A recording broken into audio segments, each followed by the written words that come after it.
सभी को शालोम, खुदा की शांति आप सभी के हृदयों में बनी रहे। आपका स्वागत है हमारे YouTube channel line of Judah ministry में। जैसे हम इस साल चल रहे हैं वचन यूहन्ना 8:32 में, तुम सत्य को जानोगे और सत्य तुम्हें आज़ाद करेगा।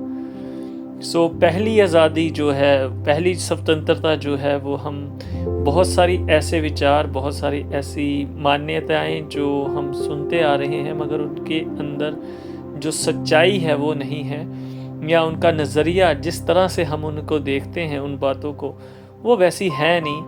तो हमें उनकी जड़ों को समझने की ज़रूरत है। पहला वचन और पहली बात जो खुदा हमें सिखाना चाहते हैं वह है चर्च के बारे में।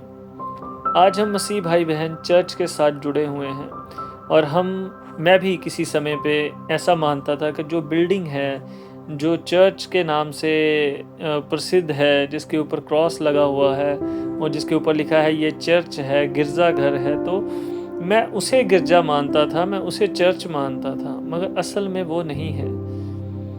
जैसे खुदा का कलाम हमें कहता है कि अगर हम आज की बात करें तो डे ऑफ पेंतिकुस्त के दिन जिस दिन पवित्र आत्मा स्वर्ग से उतरा, जैसा मसीह ने कहा था कि मैं जाता हूँ और तुम्हारे लिए एक सहायक को भेजता हूँ, तो वहाँ पर वो यरूशलेम के मंदिर पर नहीं उतरा, वहाँ के याजकों पर नहीं उतरा। जो मसीह में विश्वास करते थे और जो उस पवित्र आत्मा का इंतज़ार कर रहे थे, उन 120 लोगों पर उतरा। उसी तरह से जब सुलेमान बादशाह ने पहली बार मंदिर बनाया, वो पहली आराधना पर जब 120 लोग वहाँ पर इकट्ठे होकर आराधना के लिए बैठे, तब परमेश्वर का आत्मा और सामर्थ उतरा और परमेश्वर ने वो आराधना अपने स्वर्ग में कबूल करी। क्या ये नंबर इत्तेफाक है? क्या ये एक तुक्का मान लीजिए, ऐसा कुछ है? नहीं, ऐसा नहीं है। परमेश्वर हमें कुछ सिखाना चाहते हैं। परमेश्वर चाहते हैं कि आप इन बातों को सीखें। सबसे पहले तो हमें ये सीखना है कि हम पुराने नियम में नहीं खड़े हैं, हम नए नियम में खड़े हैं, और नए नियम में भी वहाँ पर जहाँ परमेश्वर का आत्मा उतर चुका है। हम उस युग में पैदा हुए हैं। आज का सुसमाचार क्या है? प्रभु यीशु मसीह आज हमें क्या सिखाना चाहते हैं? क्या वो 120 लोग एक जगह पर खड़े रहे? क्या वो 120 लोग एक जगह पर एक चर्च बनाकर, एक बिल्डिंग खड़ी कर वहां पर खड़े रहे? नहीं।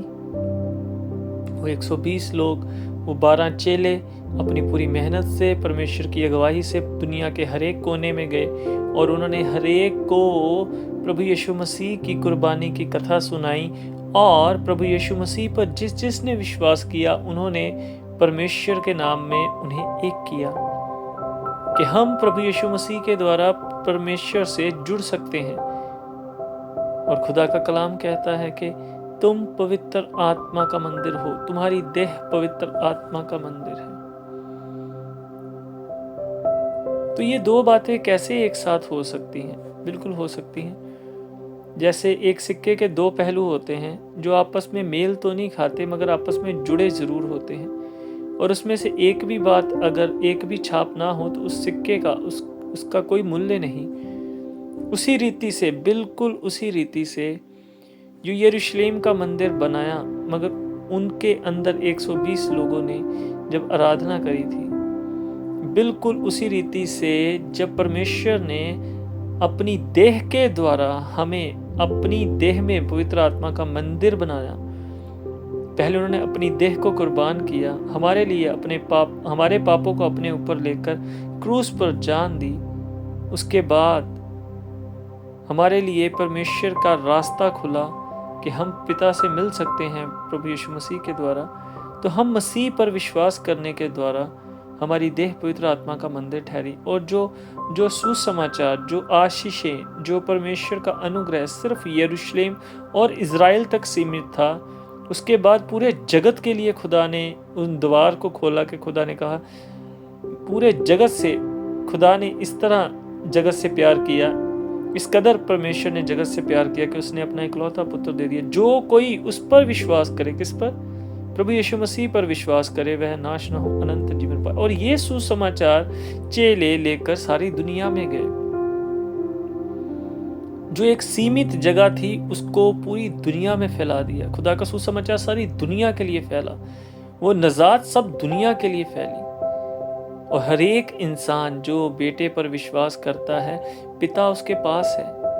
जो बेटे की कुर्बानी पर विश्वास करता है, उसने पिता को पा लिया, पवित्र आत्मा को पा लिया। और वो चर्च फैलता गया, फैलता गया, फैलता गया। शुरुआती दिनों में हम हाउस चर्च के नाम से मीटिंग्स को चलाते थे। अर्ली चर्च फादर्स घरों में इकट्ठा होना, एक एक घर में थोड़े थोड़े लोग इकट्ठा होते थे, जहां जैसी उनकी कैपेसिटी थी, तो हाउस चर्चेस चलते थे।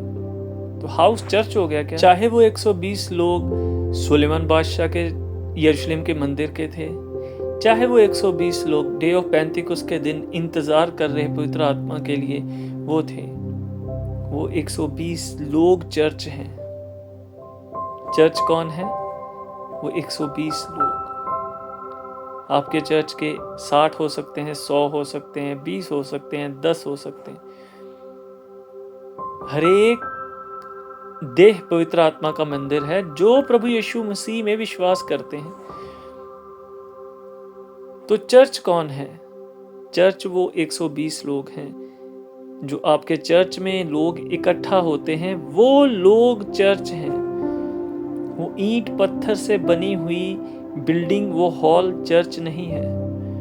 वो चर्च के इकट्ठा होने का स्थान है। क्योंकि समय के साथ जैसे जैसे हमें सुविधाएं और सरकारों ने और इन चीज़ों से सुविधाएं मिली कि हम खुलकर अपनी आराधना कर सकते हैं, तो वो सारे हाउस चर्चेस निकलकर एक जगह पर इकट्ठा हुए और उसको चर्चेस कहा जाने लगा।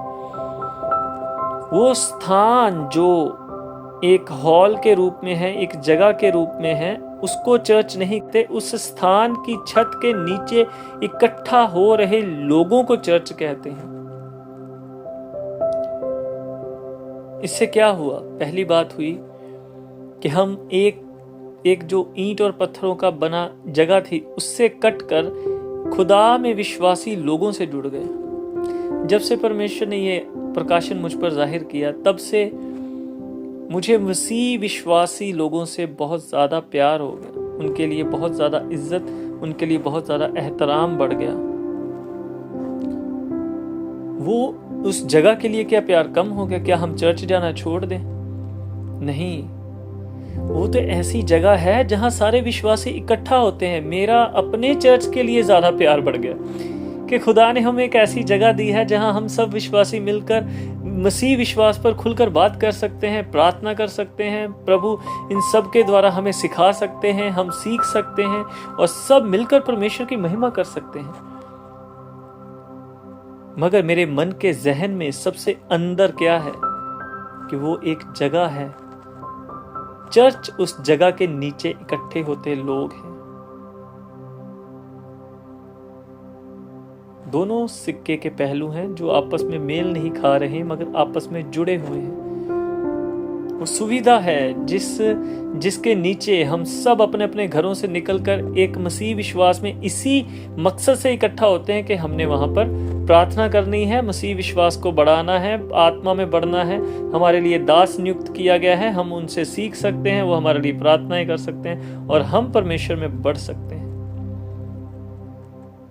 क्योंकि अगर चर्च बिल्डिंग होती तो 120 बिल्डिंगें बनती और 120 बिल्डिंगें समय के साथ खत्म हो जाती। परमेश्वर जो असीमित है, जिसकी कोई सीमा नहीं है, वो आपके अंदर समाता है और आपको इस्तेमाल करता है हर जगह जहां आप चाहते हैं। सो हमने आज सीखा कि चर्च मसीह विश्वासी लोग हैं और जहां वो लोग इकट्ठा होते हैं उस बिल्डिंग का नाम चर्च इसलिए रखा गया क्योंकि वहां पर चर्च इकट्ठी होती है। सो ये बहुत ही बेसिक और बुनियादी बात पर हमने बात करी है, चर्चा करी है। अब इसके आत्मिक प्रकाशन और खुदा का कलाम हमें किन बातों को जानने के लिए प्रेरित करता है, इन बातों को अगली वीडियोस में हम बात करेंगे और इसके 3 से 4 पार्ट बनेंगे और हम उन्हें शॉर्ट वीडियोस में जैसे 5 से 10 मिनट के बीच में कवर करने की कोशिश करेंगे, ताकि ये बहुत लंबी वीडियो हो जाती है अगर हम इसको सभी पार्ट्स को ही कवर करते हैं।